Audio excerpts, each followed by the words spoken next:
Hey friends, I am Jasmine and I'm back with another haul for you guys. In this video I'm going to share with you some of my winter essential clothing haul. Something like that. Yan. And yeah, mukha akong Madam Aur ngayon guys. Wala lang, arte-arte lang. I'm wearing this parang head warmer. Headband warmer, winter warmer. Ewan ko ano pangalan niya guys, but yan, kaartehan lang talaga kahit mukha akong Madam Auring. But anyway, let's jump into it. So first guys, I'm going to share with you this one. Yan, it's from H&M. So yung fabric niya is wool siya and it's orange, but iba yung pagka-color orange niya. I love this kind of color. And gold detail yung button niya dito sa harap. So very warm siya gamitin, isuot. Yan. So nasuot ko na to sa Rome travel vlogs ko. I'll put the link down below if hindi pa siya napapanood. Yan. So I really love this one. Yung price nito guys is 49 euro. Yun. So medyo pricey siya but okay lang. Next guys is this one. So, yeah, this one is a blue sweatshirt. Medyo baggy siya sa akin. Medyo malaki siya sa akin ng konti. But, I don't care. Okay lang. Kasi, very comfortable siya. And medyo makapal siya sa loob. Medyo maganda yung fabric niya sa loob. It's size small. But, okay lang. Kahit malaki siya sa akin, okay lang. Kasi, ganito yung mga kinahiligan kong mga sweatshirt. Yung mga baggy lang, yung mga very comfortable lang suotin. Yan. It's so cute. I love the color. And yung nakalagay dito is, yan. Sorry for the word, but kaya ko siya nagustuhan dahil sa color and yung nakalagay dito. So, it means parang it's a fucking life. Ganon. So, parang astig lang, di ba? And this one guys is around 30 euro. But anyway, sa Nastigal ko siya nabili guys sa internet. So yeah, I love this one. Next guys is this. Lala. Sobrang bigat nito guys. This jacket right here. Nasuot ko na siya guys kasi it's getting colder na talaga dito. Hindi na talaga mapipigilan yung lamig dito sa amin. I hate winter season pa naman guys kasi nakakatamad siya and parang feeling ko magkakasakit ako. Lagi akong may sakit pag winter. Ewan ko kung ako lang yon or kayo din.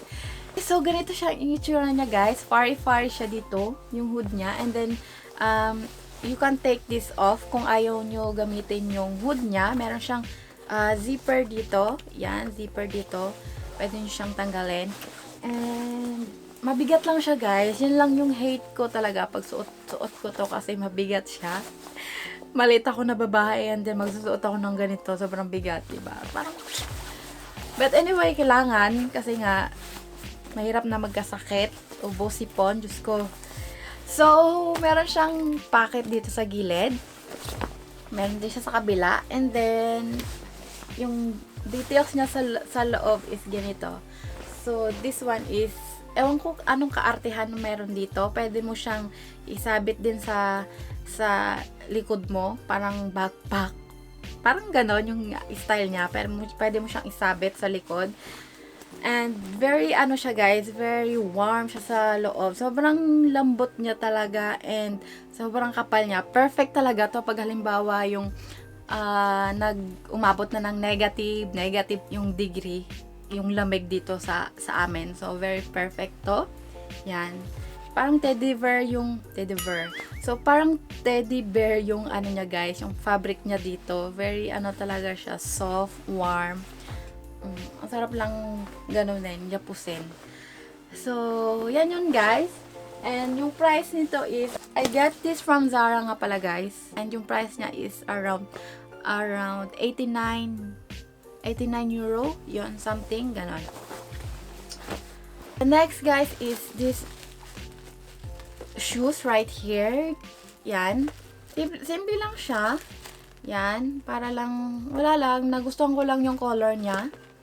Yung color niya is parang, yan. Parang may pagka-pastel siya. So, type ko siya. And then, wala pa ako kasing shoes na ganito. Normally, hindi ako nagsusuot ng ganitong klaseng shoes, guys, kasi feeling ko hindi bagay sa akin.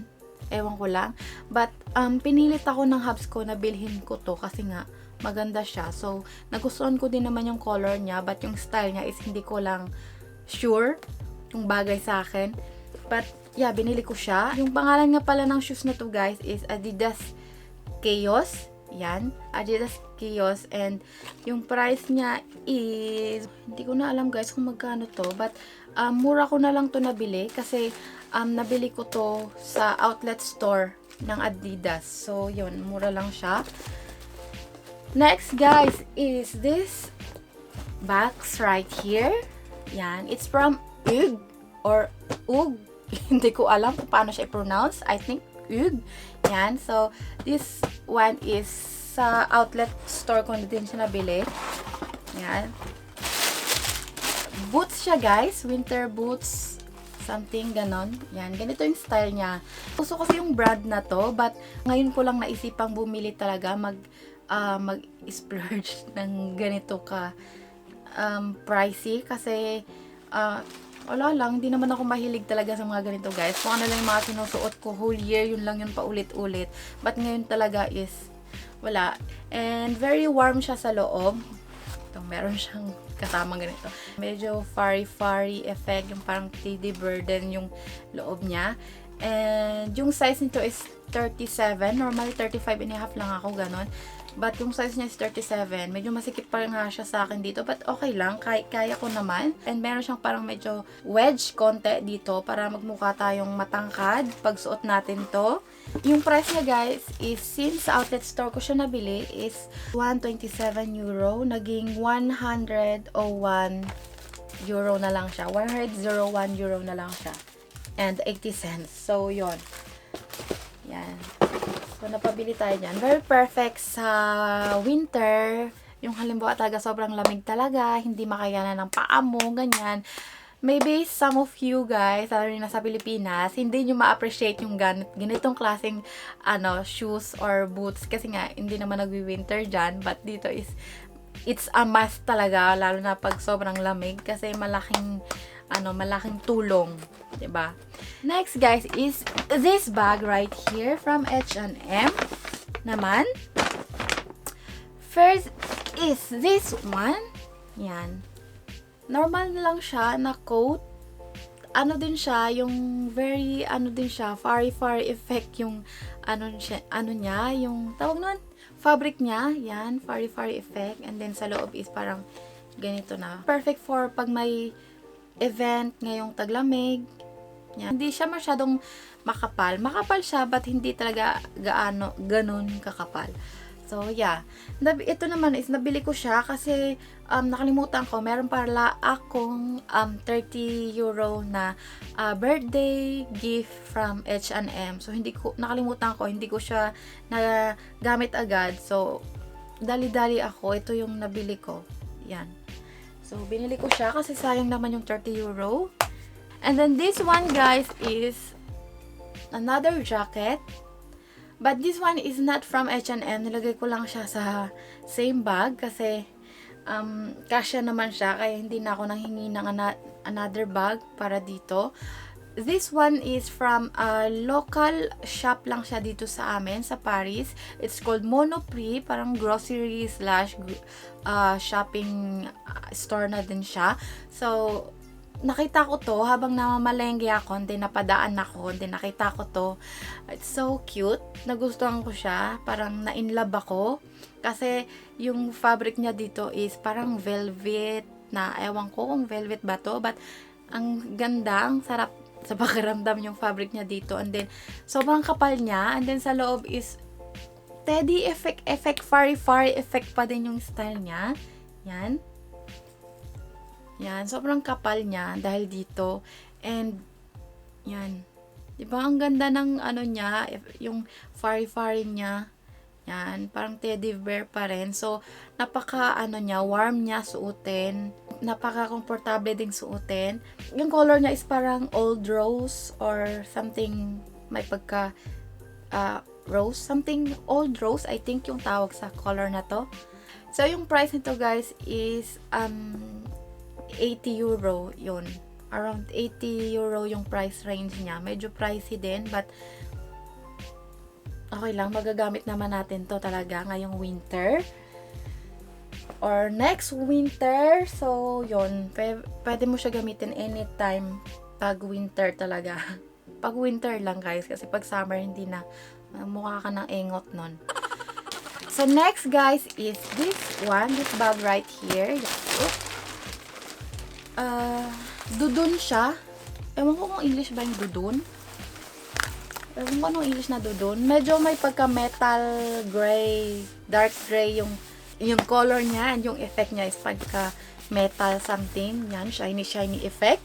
And it's from Sud Express. This one naman is binili lang sa akin ng hubs ko kasi nagustuhan niya. And then wala daw akong ganitong jacket na yung ano niya, yung tawag nun, yung ano niya sa loob, yung balahibo niya sa loob is, hindi ko alam guys, wala namang akong pakialam sa mga sinusuot ko na mga, lalo na yung mga jackets. Kasi hindi naman ako mahilig mag-arte-arte pag winter kasi hate ko. Nakakatamad mag-inarte pag winter. But yung fabric niya sa loob guys, may kasama siyang button, extra button. So yung fabric niya sa loob guys is yung parang feather niya sa loob is from duck daw. So wala daw akong ganitong klaseng jacket, yung talagang yung feather niya sa loob is duck. So binili siya ng hubs ko. Ewan ko bakit, mas maganda daw to gamitin pag winter yung ganito kasi hindi talaga tumatagos yung lamig sa katawan mo pag ganito daw. Ewan, wala naman po pakialam guys, talaga. Okay na sa akin kung ano yung suotin ko. Hindi lang talaga ako malamigan. Yung price niya guys is from 195 euro, naging 95 euro na lang. So, kaya binili niya lang din. Size small siya, but medyo malaki siya sa akin. Yung braso pa lang oh. But okay lang. Kasi nga, mahilig din naman ako sa mga malalaki. Well, mga baggy guys. Ibang malaki guys sa akin. Yun, mahilig naman ako sa magsuot ng ganito. Yan, you can work it out kung paano siya suotin ng malaki or something. And okay lang kasi meron ka namang isusuot pa sa loob. Yan. So guys, the last but not the least is this one. This one naman guys is hindi siya clothes, but it's winter essential pa din. Yan. So it's from Zara Home. And ito siya. Well, ano lang siya guys. Couverture or blanket. Yan. Simple lang siya. Yung fabric niya is teddy effect pa din. Yan. It's really a winter essential also. So, sinama ko na siya dito. Yan. It's really good for winter. Yan. Ganito siya. Malaki siya. And yan. Sobrang lambot siya. Yan.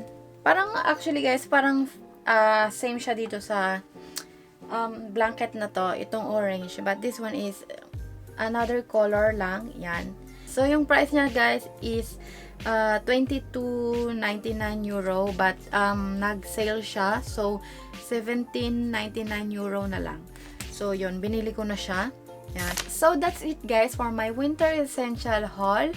Yan lang yung napamili ko, and I hope you enjoy watching this video, and please don't forget to give me a thumbs up and ring the notification bell button for more upcoming videos, and subscribe to my channel if you're not yet subscribed. Thank you guys for watching, and I'll see you again on my next vlog. Bye guys! What I am trying to do